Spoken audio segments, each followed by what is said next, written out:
चलिए आज एक ऐसी कहानी में उतरते हैं जो सिर्फ युद्ध के मैदान की नहीं बल्कि उससे कहीं ज्यादा गहरी है।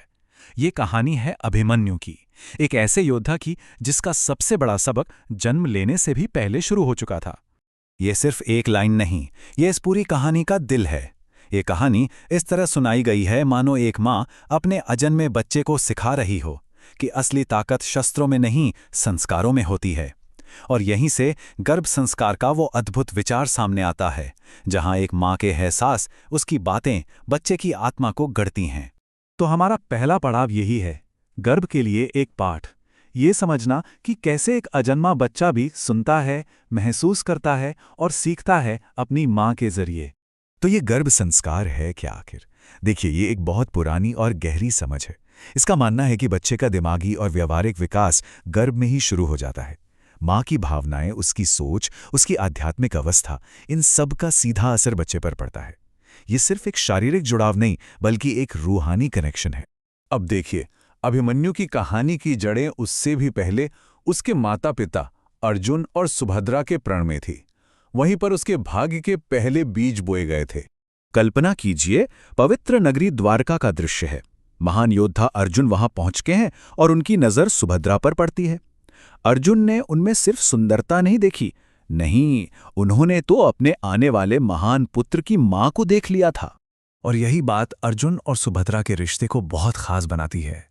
सोचिए, उस दौर में जब राज दरबारों में सिर्फ राजनीति, सत्ता और दौलत की बातें होती थीं, ये दोनों किस बारे में बात करते थे? धर्म क्या है, जीवन का असली मतलब क्या है और अपनी आने वाली संतान को कैसे संस्कार देने हैं। वो एक ऐसा बच्चा चाहते थे जो धर्म के रास्ते पर चले। और यहीं से कहानी का वो हिस्सा शुरू होता है जो सबसे ज्यादा हैरान करने वाला है। जब अर्जुन ने तय किया कि वो अपने अजन्मे बच्चे को सिर्फ युद्ध नहीं बल्कि जीवन का सबसे बड़ा रहस्य सिखाएंगे, और इसके लिए उन्होंने चुना चक्रव्यूह का ज्ञान। तो हुआ ये कि जब सुभद्रा की गर्भावस्था का 7वां महीना चल रहा था, अर्जुन उन्हें एक शांत बगीचे में ले गए। उन्होंने कहा, प्रिय, आज मैं तुम्हें एक ऐसी युद्ध रचना का रहस्य बताऊंगा जिसे भेदना लगभग नामुमकिन है। ये सिर्फ एक कहानी नहीं थी, ये तो गर्भ में पल रहे अभिमन्यु की पहली क्लास थी। कमाल की बात यह है कि अर्जुन ने चक्रव्यूह को सिर्फ एक सैनिक फॉर्मेशन की तरह नहीं समझाया, नहीं, उन्होंने उसे जिंदगी का एक नक्शा बना दिया। पहली परत मतलब जीवन के पहले संस्कार, दूसरी जवानी का भ्रम, तीसरी दुख की परीक्षा, चौथी मोह का जाल, पांचवीं गुस्से की आग और छठी अहंकार का वो दरवाजा जहां पहुंचकर बड़े बड़े नायक खुद को भगवान समझने लगते हैं। सुभद्रा तो बस सुन रही थी, लेकिन गर्भ में अभिमन्यु हर एक शब्द को अपनी आत्मा में उतार रहा था। सब कुछ ठीक चल रहा था, लेकिन फिर कहानी में एक मोड़ आता है। जैसे ही अर्जुन 7वें और सबसे जरूरी द्वार यानी बाहर निकलने का रास्ता बताने वाले थे, थकी हुई सुभद्रा की आंख लग गई और इसी के साथ वो ज्ञान अधूरा रह गया।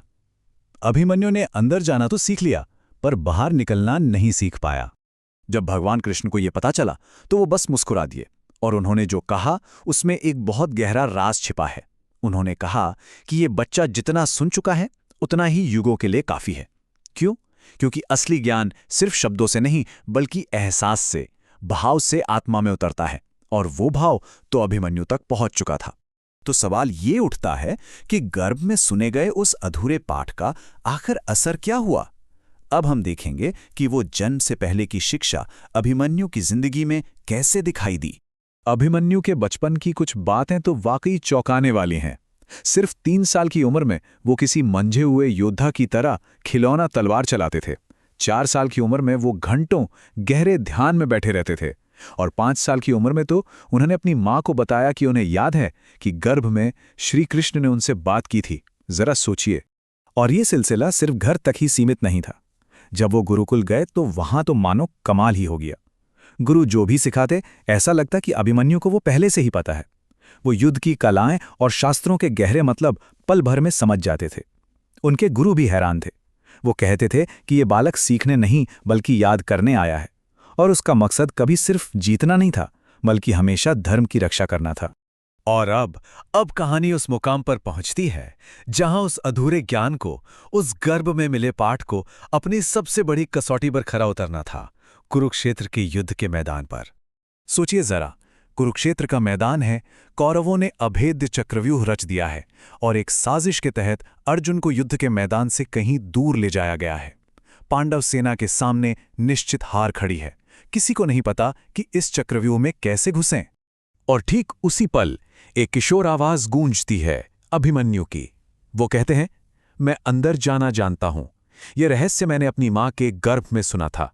भले ही मुझे बाहर निकलना न आता हो, पर जब धर्म खतरे में हो तो मैं चुप नहीं बैठ सकता। ये सिर्फ शब्द नहीं थे, ये उसकी नियति की पुकार थी। और इसके बाद जो हुआ उसने इतिहास लिख दिया। अभिमन्यु उस व्यूह में घुस गए। 1, 2, 3, एक के बाद एक उन्होंने 6 पर्तों को तोड़ डाला। उस दौर के बड़े बड़े महारथी बस देखते रह गए। ये उनके पिता से मिले उस पाठ का साक्षात प्रमाण था। और फिर वो 7वीं परत को भी भेद देते हैं। वो चक्रव्यूह के केंद्र में पहुंच जाते हैं, एकदम अकेले। और बस यहीं पर वो पाठ, वो सुना हुआ ज्ञान खत्म हो जाता है। अब उनके पास सिर्फ उनका साहस था। तो क्या हम इसे एक अधूरे ज्ञान की हार कहें? नहीं, बिल्कुल नहीं। ये तो उस नियति की जीत थी जिसे गर्व में ही घड़ा गया था। अभिमन्यु ने साबित कर दिया कि असली हिम्मत नतीजा जानने में नहीं होती, बल्कि अपने मकसद, अपने धर्म के लिए आखिर तक खड़े रहने में होती है। तो आखिर में ये कहानी हमें एक बहुत बड़े सवाल के साथ छोड़ जाती है। एक अधूरा पाठ, लेकिन एक पूरी नियति। ये हमें ज्ञान के असली मकसद के बारे में सोचने पर मजबूर करता है। क्या ज्ञान का मतलब सिर्फ सब कुछ जान लेना है, या फिर जितना भी हम जानते हैं उसे अपने धर्म और उद्देश्य को पूरा करने के लिए इस्तेमाल करना है, चाहे नतीजा कुछ भी हो?